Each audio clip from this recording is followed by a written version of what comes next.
حضرت انس رضی اللہ تعالیٰ عنہ سے روایت ہے کہ نماز کے وقت کے اعلان کے لیے لوگوں نے آگ اور ناقوس کا ذکر کیا، پھر یہود و نصارہ کا ذکر آ گیا، پھر بلال رضی اللہ تعالیٰ عنہ کو یہ حکم ہوا کہ اذان کے کلمات 2 مرتبہ کہیں اور اقامت میں 1 مرتبہ۔ صحیح بخاری حدیث نمبر 603۔ نافع نے خبر دی کہ عبداللہ بن عمر رضی اللہ تعالیٰ عنہ کہتے تھے کہ جب مسلمان ہجرت کر کے مدینہ پہنچے تو وقت مقرر کر کے نماز کے لیے آتے تھے، اس کے لیے اذان نہیں دی جاتی تھی۔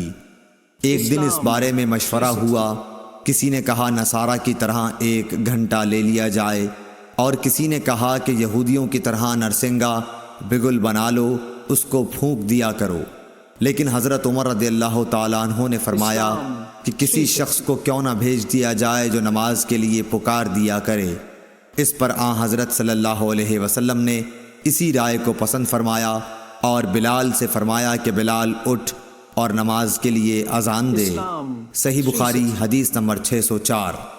ایوب سختیانی نے ابو قلابہ سے، انہوں نے انس رضی اللہ تعالیٰ عنہ سے روایت کیا ہے کہ حضرت بلال کو حکم دیا گیا کہ اذان کے کلمات 2 مرتبہ کہیں اور سوا قد قامت الصلاۃ کے تکبیر کے کلمات 1 دفعہ کہیں۔ صحیح بخاری حدیث نمبر 605۔ حضرت انس بن مالک رضی اللہ تعالیٰ عنہ سے روایت ہے کہ جب مسلمان زیادہ ہو گئے تو مشورہ ہوا کہ کسی ایسی چیز کے ذریعے نماز کے وقت کا اعلان ہو جسے سب لوگ سمجھ لیں۔ کچھ لوگوں نے ذکر کیا کہ آگ روشن کی جائے یا نرسنگا کے ذریعے اعلان کریں، لیکن آخر میں بلال کو حکم دیا گیا کہ اذان کے کلمات 2 دفعہ کہیں اور تکبیر کے 1 دفعہ۔ صحیح بخاری حدیث نمبر 606۔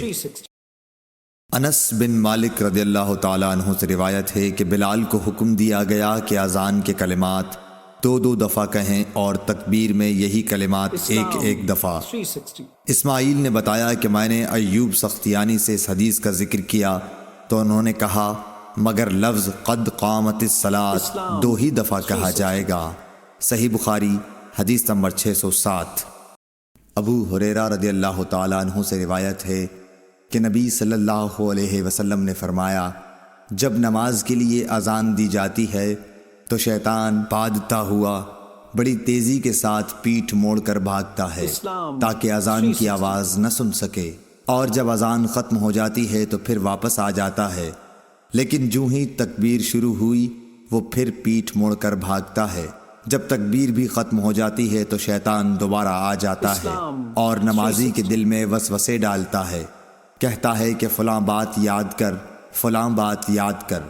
ان باتوں کی شیطان یاد دہانی کراتا ہے جن کا اسے خیال بھی نہ تھا، اور اس طرح اس شخص کو یہ بھی یاد نہیں رہتا کہ اس نے کتنی رکعتیں پڑھی ہیں۔ صحیح بخاری حدیث نمبر 608۔ امام مالک نے عبد الرحمن بن عبداللہ بن عبد الرحمن بن ابی صعصعہ انصاری سے خبر دی، پھر عبد الرحمن مازنی اپنے والد عبداللہ سے بیان کرتے ہیں کہ ان کے والد نے انہیں خبر دی کہ حضرت ابو سعید خدری رضی اللہ تعالیٰ عنہ صحابی نے ان سے بیان کیا کہ میں دیکھتا ہوں کہ تمہیں بکریوں اور جنگل میں رہنا پسند ہے، اس لیے جب تم جنگل میں اپنی بکریوں کو لیے ہوئے موجود ہو اور نماز کے لیے اذان دو تو تم بلند آواز سے اذان دیا کرو، کیونکہ جن و انس بلکہ تمام ہی چیزیں جو مؤذن کی آواز سنتی ہیں قیامت کے دن اس پر گواہی دیں گی۔ حضرت ابو سعید رضی اللہ تعالیٰ عنہ نے فرمایا کہ یہ میں نے نبی صلی اللہ علیہ وسلم سے سنا ہے۔ صحیح بخاری حدیث نمبر 609۔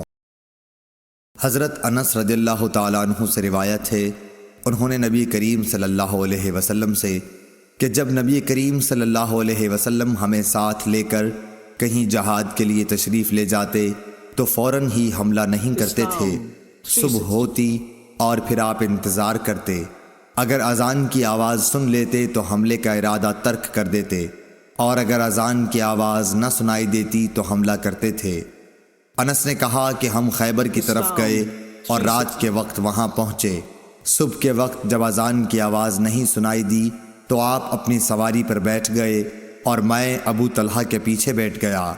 چلنے میں میرے قدم نبی صلی اللہ علیہ وسلم کے قدم مبارک سے چھو جاتے تھے۔ انس نے کہا کہ خیبر کے لوگ اپنے ٹوکروں اور کدالوں کو لیے ہوئے اپنے کام کاج کو باہر نکلے تو انہوں نے رسول کریم صلی اللہ علیہ وسلم کو دیکھا اور چلا اٹھے کہ محمد واللہ محمد صلی اللہ علیہ وسلم پوری فوج سمیت آ گئے۔ انس نے کہا کہ جب نبی صلی اللہ علیہ وسلم نے انہیں دیکھا تو آپ نے فرمایا اللہ اکبر اللہ اکبر، خیبر پر خرابی آ گئی۔ بے شک جب ہم کسی قوم کے میدان میں اتر جائیں تو ڈرائے ہوئے لوگوں کی صبح بری ہوگی۔ صحیح بخاری حدیث نمبر 600۔